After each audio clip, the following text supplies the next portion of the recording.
মার্কিন সামরিক সহযোগিতা জোট ন্যাটোতে ইউক্রেনকে সদস্যপদ দেয়াকে কেন্দ্র করে ৩ বছর আগে দেশটিতে সেনা অভিযান শুরু করেন রাশিয়ার প্রেসিডেন্ট ভ্লাদিমির পুতিন। একসময় সংঘাত রূপ নেয় যুদ্ধে, প্রতিদিন বাড়ছে হতাহতের সংখ্যা। সম্প্রতি ইউক্রেনের সামরিক বাহিনী দাবি করেছে ২০২২ সালের ফেব্রুয়ারি থেকে শুরু হওয়া যুদ্ধে এখন পর্যন্ত পুতিন বাহিনীর হতাহতের সংখ্যা ৮ লাখ ছাড়িয়েছে। যদিও এ বিষয়ে কোনো মন্তব্য করেনি রাশিয়া। এদিকে আন্তর্জাতিক বিভিন্ন গণমাধ্যমের দাবি, রুশ ইউক্রেন যুদ্ধে জেলেনস্কি বাহিনী পরাজয়ের দ্বারপ্রান্তে। যুদ্ধের ময়দানে সেনা সংকট দেখা দেয় অনেকটা গাছহারা ভাব কিয়েভ বাহিনীর। তবে অঞ্চল দখলে মনোযোগী রুশ প্রেসিডেন্ট পুতিন। এবার যুদ্ধের মাঠে কৌশল বদলাচ্ছে দুই দেশ, আর এতে ব্যবহৃত হচ্ছে মার্কিন ও ইরানের প্রযুক্তি। তবে কি কৃত্রিম বুদ্ধিমত্তাই আগামীতে যুদ্ধে লড়বে? দ্বিতীয় বিশ্বযুদ্ধের পর সবচেয়ে বড় সংঘাতে জড়িয়েছে রাশিয়া ও ইউক্রেন। একে অপরকে প্রতিরোধ করতে ব্যবহার করছে নতুন নতুন প্রযুক্তির। আর ইউক্রেনের বড় সহযোগী হিসেবে বিশেষ ভূমিকা পালন করেছে সদ্য বিদায়ী মার্কিন প্রেসিডেন্ট জো বাইডেন। যদিও হোয়াইট হাউসের দায়িত্ব পাওয়ার আগে যুক্তরাষ্ট্রের নতুন প্রেসিডেন্ট ডোনাল্ড ট্রাম্প ঘোষণা দিয়েছিলেন ২৪ ঘন্টার মাঝে পুতিন জেলেনস্কির যুদ্ধ বন্ধ করে দেবেন। তবে তার সেই প্রতিশ্রুতির বাস্তব রূপ এখনও দেখেনি বিশ্ব। রাশিয়া ও ইউক্রেন যুদ্ধে শান্তি চুক্তি যখন আলোচনার শীর্ষে, ঠিক তখনই আর্টিফিশিয়াল ইন্টেলিজেন্স বা কৃত্রিম বুদ্ধিমত্তা ব্যবহারে মনোযোগী পুতিন ও জেলেনস্কি।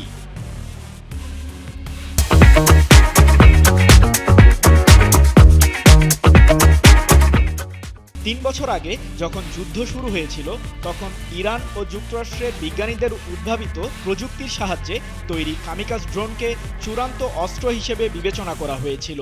এবার সেদিকেই এগুচ্ছে রাশিয়া ও ইউক্রেন।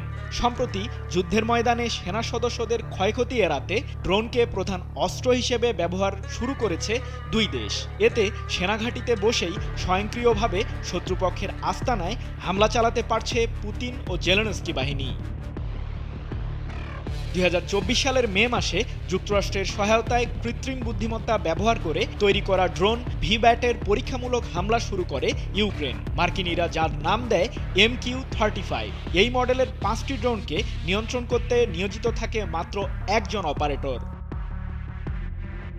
রাশিয়া থেকে ইউক্রেনের মাঝে ৫০০ কিলোমিটার এলাকায় হামলা করতে MQ-35কে ব্যবহার করছে জেলেনস্কি বাহিনী, যা উড়তে পারে ১০ ঘন্টা। ড্রোনটি ১১ কেজি পর্যন্ত আগ্নেয়াস্ত্র বহনে সক্ষম। এর নতুন প্রজন্মের সেন্সর ও উন্নত রেজুলেশনের ক্যামেরা শত্রুপক্ষের সঠিক অবস্থান জানাতে পারদর্শী। সম্প্রতি ইউক্রেনীয় বাহিনী ইউরোপের ক্রিমিয়া অঞ্চল থেকে কয়েকশো কিলোমিটার দূরে রাশিয়ার একটি ক্ষেপণাস্ত্র বহরকে উড়িয়ে দেয়। ধারণা করা হচ্ছে সেই হামলায় যুক্তরাষ্ট্রের তৈরি কামিকাজ ড্রোন MQ-35 ব্যবহার করেছে জেলেনস্কি বাহিনী। ১৯ জানুয়ারি প্রকাশিত সংবাদ মাধ্যম ইউরেশিয়ান টাইমসের এক প্রতিবেদনে বিষয়টি নিশ্চিত করা হয়েছে। অন্যদিকে ইউক্রেনের চেয়ে আরও এক ধাপ এগিয়ে রাশিয়ার ড্রোন প্রযুক্তি। ইরানের প্রযুক্তি ব্যবহার করে পুতিন বাহিনীর কাছে বর্তমানে যে ড্রোনটি রয়েছে, সেটিকে নির্দেশ দেয়া মাত্র লক্ষ্যবস্তু নিজেই খুঁজে নিয়ে স্বয়ংক্রিয়ভাবে হামলা করতে পারে। যেখানে ইউক্রেনের MQ-35 ড্রোনকে নির্দিষ্ট লক্ষ্যবস্তু শনাক্ত করে দিতে হয়। রাশিয়ার বাহিনীর কাছে থাকা উন্নত প্রযুক্তির এই ড্রোনটির নাম ওভাত-এস। ড্রোনটি উড্ডয়ন কেন্দ্রের বাইরে চলে গেলে নিজেই তাকে দেয়া দায়িত্ব পালন করতে পারে। তবে রাশিয়ার বাহিনীর কাছে থাকা এই ড্রোনটির বহন ক্ষমতা ইউক্রেনের চেয়ে অনেক কম। মাত্র ৩.৫ কেজি ওজনের আগ্নেয়াস্ত্র বহনে সক্ষম ওভাত-এস, আর সর্বোচ্চ ১০ মিনিট উড়তে পারে এটি। বিশ্লেষকদের মত, যুদ্ধক্ষেত্রে ড্রোন প্রযুক্তির ব্যবহার সংঘাতকে আরও বাড়িয়ে তুলতে পারে। সেই সাথে যুদ্ধবিরতির সম্ভাবনাও অনিশ্চিত হয়ে পড়বে। সৃজন মাহমুদ, নিউজ 24।